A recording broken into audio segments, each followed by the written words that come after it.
할렐루야. 오늘도 각 처소에서 함께 하시는 모든 성도님들 한 분 한 분 예수님의 이름으로 축복합니다.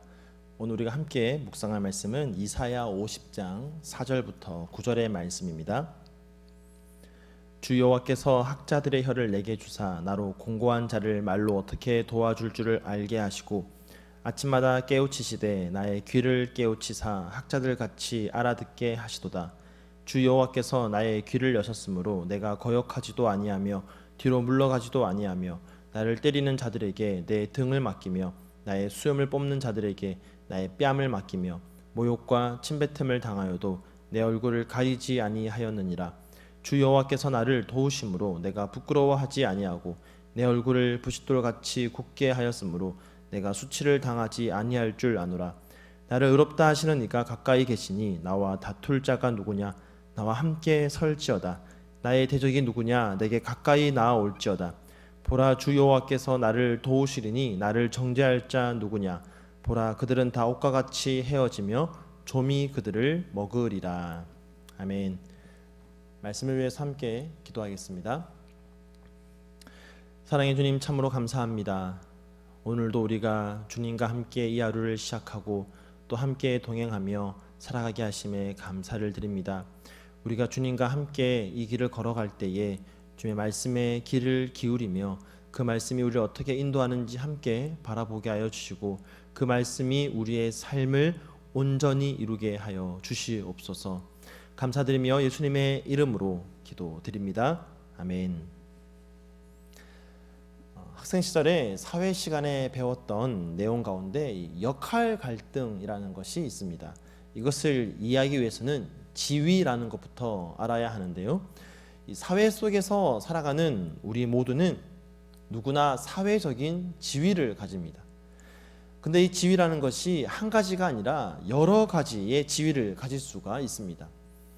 저만 해도 남편, 아버지, 아들, 목사 등등 여러 가지 사회적인 지위를 가지고 있습니다. 그리고 그 지위에는 사회적으로 기대되는 행동 양식이 있습니다. 이 행동 양식을 우리는 역할이라고 부릅니다. 그런데 이미 말했듯이 사람에게는 한 가지의 지위만 주어진 것이 아니라 여러 가지의 지위가 주어져 있기 때문에 이 역할 역시 여러 가지를 가지게 되는 겁니다. 그리고 이 역할들이 서로 충돌하면서 나타나는 어떤 긴장 또 갈등, 이런 것들을 역할 갈등이라고 부르게 되는 것입니다. 이처럼 우리가 살아가는 다양한 삶의 모습 속에 나타나는 이 역할 갈등, 이것을 잘 해결하기 위해서는 우선적으로 각 역할에 맞는 또 기대되는 그런 기대감들을 잘 알고 잘 감당할 수 있어야 합니다.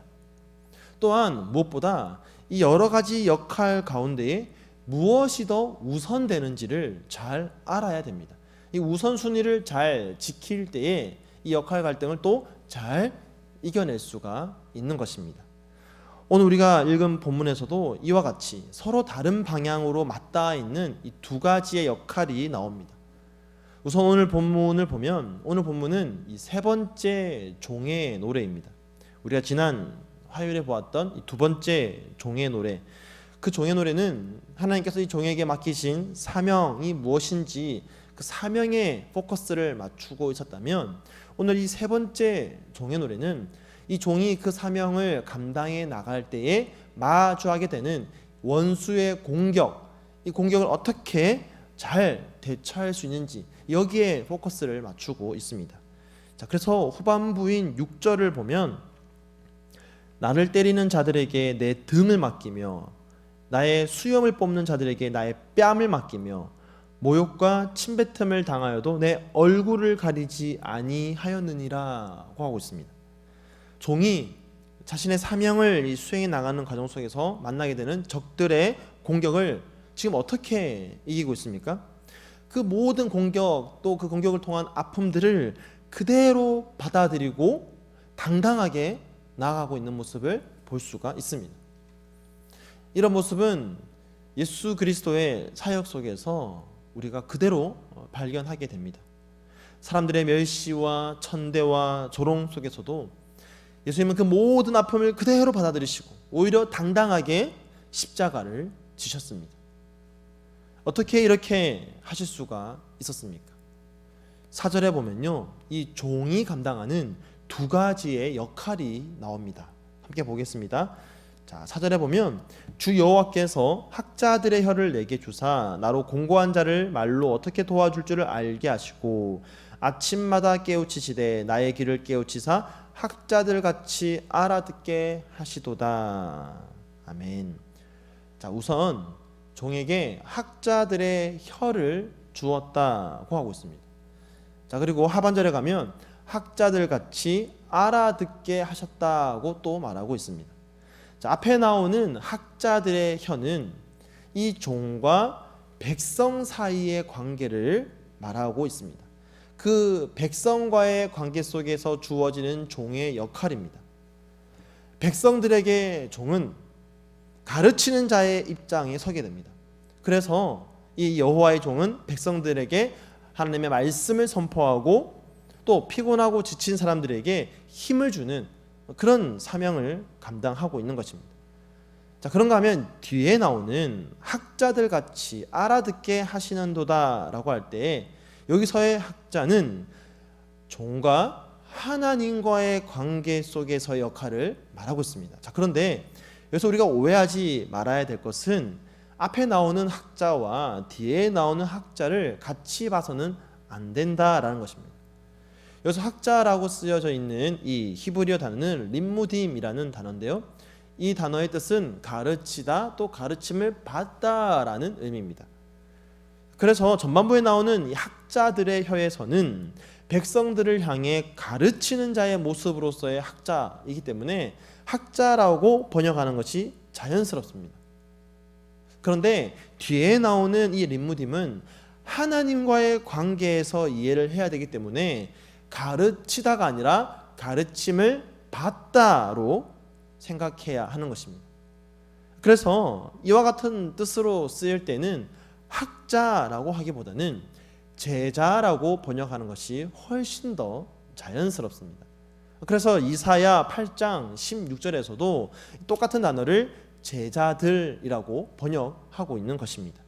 자, 그러므로 이 문장을 좀 더 문맥에 맞게 자연스럽게 번역을 하면 나의 귀를 깨우치사 제자들 같이 알아듣게 하시도다가 되는 것입니다. 백성들을 향해서는 하나님의 말씀을 가르치고 깨닫게 하는 역할을 감당해야 하지만 하나님과의 관계에서는 제자가 되어서 제자의 입장에서 하나님께서 들려주시는 말씀을 듣고 깨달아야 하는 것입니다. 그러니까 이 종은 백성들과의 관계에서의 역할, 학자로서의 역할도 있고 하나님과의 관계 속에서 이 제자로서의 역할도 있는 것입니다. 자, 그런데 이 제자로서의 역할을 보니까 4절에 보면 아침마다 깨우치시되 나의 귀를 깨우치사라고 하고 있습니다. 그러니까 이 종은 하나님과의 관계 속에서는 아침마다 그 말씀을 듣고 깨닫는 것이죠. 매일매일 그렇게 하는 것입니다. 게으르지 않는 것입니다. 자, 그렇게 할 때 5절에 보니까 주 여호와께서 나의 귀를 여셨으므로, 여기서 나의 귀를 여셨다라는 것은 4절에 나오는 나의 귀를 깨우쳤다는 것과 똑같은 반복되는 표현입니다. 이 히브리어에서 귀를 열다라는 이 표현은 하나님의 계시를 깨닫다라는 그런 의미로 쓰이는 것입니다. 아침마다 하나님과의 관계 속에서 하나님의 말씀을 듣고 하나님의 말씀에 귀를 기울일 때 하나님께서 그의 귀를 여셔서 하나님의 말씀을 깨닫게 하시는 것이죠. 자, 그럴 때에 어떠한 일이 벌어지느냐? 내가 거역하지도 않고 뒤로 물러가지도 않고 때리는 자들에게는 등을 맡기고 수염을 뽑는 자들에게는 뺨을 맡기고 모욕과 침뱉 틈을 당하여도 얼굴을 가리지 않게 되는 것입니다. 여러분, 이 종이 갖은 고통과 핍박 속에서도 얼굴을 가리지 않고 당당하게 부끄러워하지 않고 나아가서 그의 사명을 감당할 수 있는 이유가 어디에 있습니까? 바로 제자들의 귀를 가졌기 때문입니다. 그렇기 때문에 하나님의 종 여호와의 종에게는 학자들의 혀도 필요하지만 그와 동시에 제자들의 귀도 필요한 것입니다.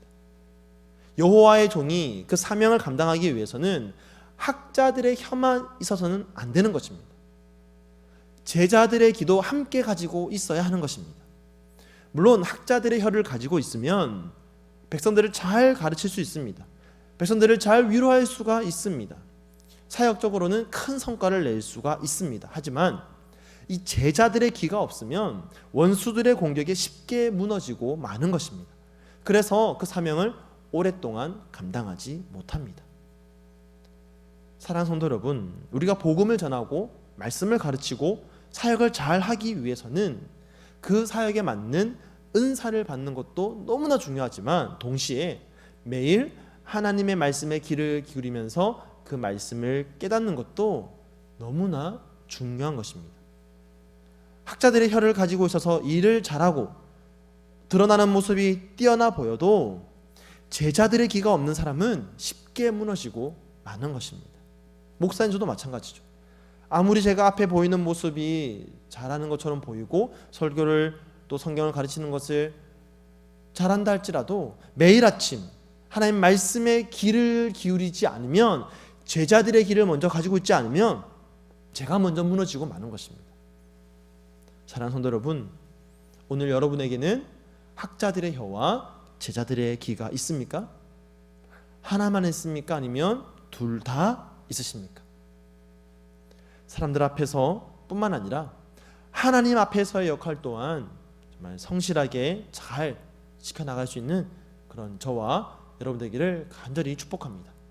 만약 이 두 가운데 역할 갈등이 일어나면 무엇이 우선되어야 되겠습니까? 하나님과의 관계가 우선되어야 하는 것입니다. 제자들의 귀를 가지고 하나님 말씀에 귀를 기울일 때에 어떤 환난과 유혹과 공격에도 넘어지지 않고 쓰러지지 않고 주님 맡겨주신 그 사명을 끝까지 감당할 줄로 믿습니다. 오늘도 학자들의 혀와 함께 제자들의 귀를 가지고 그 말씀 듣고 깨달아 그 말씀 따라 주님의 사명들을 감당할 수 있는 저와 여러분의 삶이 될 수 있기를 예수님의 이름으로 간절히 축원드립니다. 아멘. 오늘 말씀을 기억하면서 함께 기도하겠습니다. 하나님, 제가 먼저 하나님의 말씀에 귀를 기울이고 하나님과의 관계 속에서의 역할들을 성실하게 감당하겠습니다. 주님, 오늘 하루 주님 사명을 잘 감당할 수 있는 종된 삶을 살게 하여 주시옵소서. 함께 기도하시고요. 오늘은 목요일입니다. 우리 미국과 또 원근 각지에 떨어져 있는 우리 가족들을 위해서 함께 기도할 때 그들이 어디에 있든지 간에 바로 그곳에서 여호와의 종으로서 하나님의 제자로서 예수 그리스도를 닮은 제자로서의 삶을 살아갈 수 있도록 해달라고 함께 기도하시고요. 또한 바울 청장년부를 위해서 함께 기도할 때에 우리 젊은 부부 공동체가 그들에게 주어진 사명을, 개인의 사명 또 가정의 사명을 잘 감당할 수 있게 해달라고 우리 시간 합심으로 함께 기도하며 나아가도록 하겠습니다. 함께 기도하겠습니다.